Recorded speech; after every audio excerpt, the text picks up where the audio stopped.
ವಿದ್ಯಾರ್ಥಿನಿ. ನಾನು ಮಾಡುತ್ತಿರುವ ಮಾಡೆಲ್ ಸಾವಯವ ಕೃಷಿ.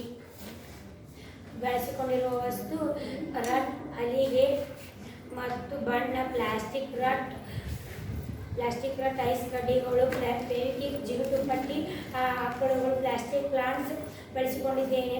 ಜೈವಿಕ ಕೃಷಿ ಎಂದರೆ ರಾಸಾಯನಿಕ ಪದಾರ್ಥಗಳನ್ನು, ಗೊಬ್ಬರಗಳು ಮತ್ತು ಕೀಟನಾಶಕ ಬಳಸಿದೆ. ನೈಸರ್ಗಿಕ ಪದ್ಧತಿ ಮೂಲಕ ಬೆಳೆ ಬೆಳೆಯುವ ವಿಧಾನ. ಸಾವಯವ ಗೊಬ್ಬರ, ಗಿಡ, ಗಂಟು, ಎಲೆ, ಆಹಾರದ ಕಸ ಇತ್ಯಾದಿ ಗೊಬ್ಬರ ಮಾಡಿ ಗಿಡಗಳಿಗೆ ಹಾಕುತ್ತಾರೆ. ಉಪಯೋಗಗಳು: ಆರೋಗ್ಯಕರ ಆಹಾರ. ರಾಸಾಯನಿಕ ಪದಾರ್ಥಗಳು ಇಲ್ಲದ ಕಾರಣ ಬೆಳೆಗಳು ಆರೋಗ್ಯಕರ ಮತ್ತು ಪೌಷ್ಟಿಕವಾಗಿ ಇರುತ್ತದೆ. ಮಣ್ಣಿನ ಆರೋಗ್ಯ.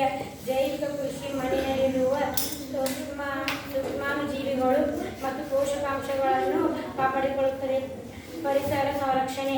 ನದಿಗಳು ಮತ್ತು ಕೆರೆಗಳು ಹಾನಿಕಾರಕ ರಾಸಾಯನಿಕಗಳಿಂದ ಮುಕ್ತವಾಗುತ್ತದೆ. ಕಡಿಮೆ ವೆಚ್ಚದಲ್ಲಿ ರೈತರಿಗೆ ಕಡಿಮೆ ಖರ್ಚಿನಲ್ಲಿ ಬೆಳೆ ಬೆಳೆಯಬಹುದು. ಉತ್ತಮ ಲಾಭ.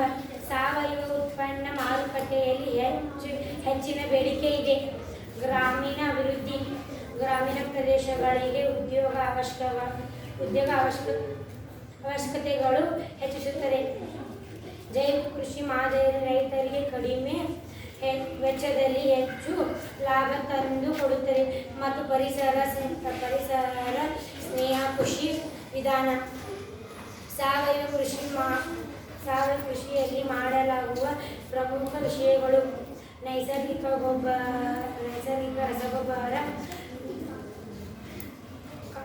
ಕ್ಲಾಸ್ಪೋಡಿಯಂ, ಮೃಮಳೆ, ಹಸಿರು ಗೊಬ್ಬರ ಮುಂತಾದ ನೈಸರ್ಗಿಕ ವಸ್ತುಗಳನ್ನು ಬಳಸಿ ಮಣ್ಣಿನ ಪೋಷಕಾಂಶಗಳನ್ನು ನೀಡಲಾಗುತ್ತದೆ. ಜೈವಿಕ ಕೀಟನಾಶಕಗಳು, ಸೀಮೆ ಎಣ್ಣೆ ಮತ್ತು ಇತರ ನೈಸರ್ಗಿಕ ಪದಾರ್ಥಗಳನ್ನು ಬಳಸಿ ಕೀಟವನ್ನು ನಿಯಂತ್ರಣ ಮಾಡುತ್ತಾರೆ. ಮಣ್ಣಿನ ಸಂರಕ್ಷಣೆ. ಮಣ್ಣಿನ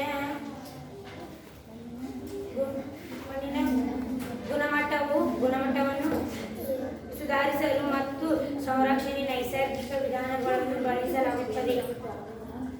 ಬೆಳೆ ಬದಲಾವಣೆ. ಒಂದು ಪ್ರಕಾರದ ಬೆಳೆ ಮತ್ತು ಬಳಸಿದ ವಿಧಾನ ಬೆಳೆಗಳನ್ನು ಬದಲಾಯಿಸುತ್ತದೆ. Thank you.